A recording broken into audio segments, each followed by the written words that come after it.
been a psychiatrist at Harvard University for more than 30 years now. He won a Pulitzer Prize 2 decades ago for writing a psychological biography of Lawrence of Arabia.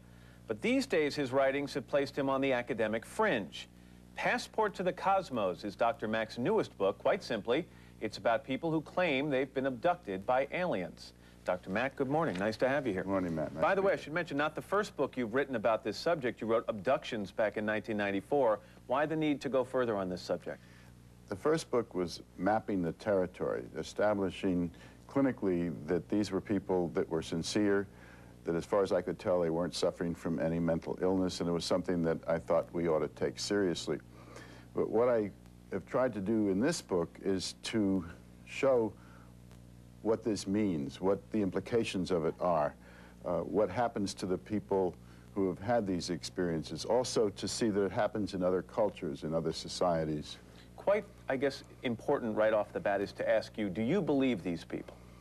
Well, that's my job as a clinician, is to assess when people are talking about something, are they lying? Are they having some kind of delusion? Are they dreaming? And as far as one can tell, these people are talking about something the way a normal person talks about something that has happened to them, except for one problem, that according to our worldview, it's not possible. But to say that they are sincere and that they're talking about it in a way that it sounds like it happened to them does not take it a step further to say you actually think it did happen to them. I think that they're describing truly and honestly, with appropriate feeling, with intensity, something that happened to them. In other words, whether it happened exactly in our physical reality, the way we think, or has to do with some kind of energies or beings from another dimension, those are questions to be explored. But that something occurred by the definitions we have, or I have, of something happening to somebody, something has occurred. Some of your peers look at you and they say, wait a second, this guy's off the wall. They go as far to say you're almost a patsy for these people, that they seek you out because they know you have a sympathetic ear, and they can tell you these stories, and if you've proven in the past that you'll believe some of these stories,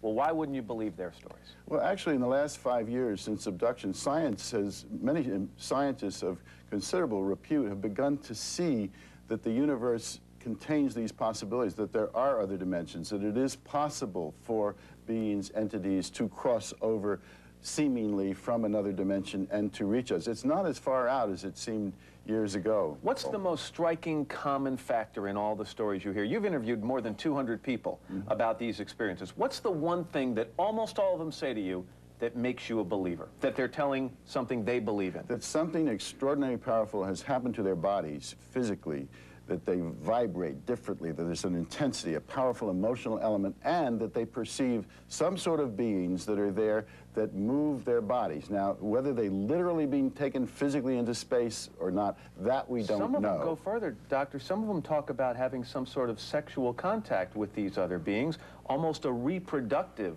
type experience with these aliens. Initially, the experiences are often very frightening to people, but as they push through this, it moves to another dimension. They may experience information about the fate of the Earth going on, or they may form some powerful bond, as you suggest, with one or more of these beings, some connection which often has an intense, transcendent, spiritual, even sometimes erotic element in it. And you don't think, after talking to these people, that there is some rational, explainable mental condition or mental illness that they're suffering, some trend toward paranoia, toward fantasy, toward delusions?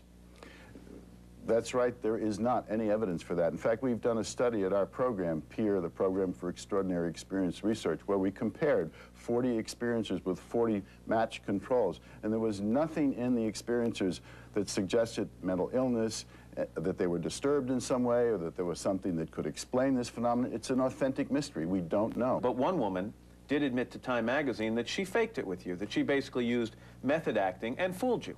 We don't know that she really did that. This is a person that's kind of on the lam, retreated from the public scene when she was under scrutiny and pressure.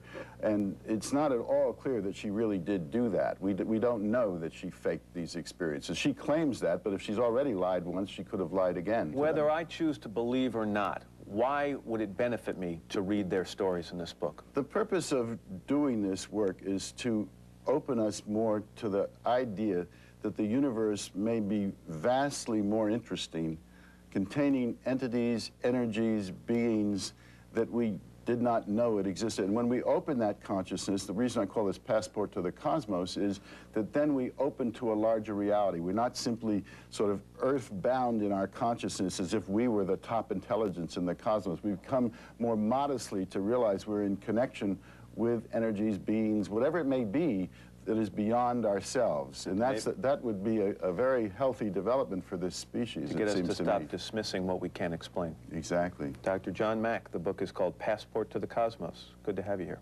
Thanks for having me here.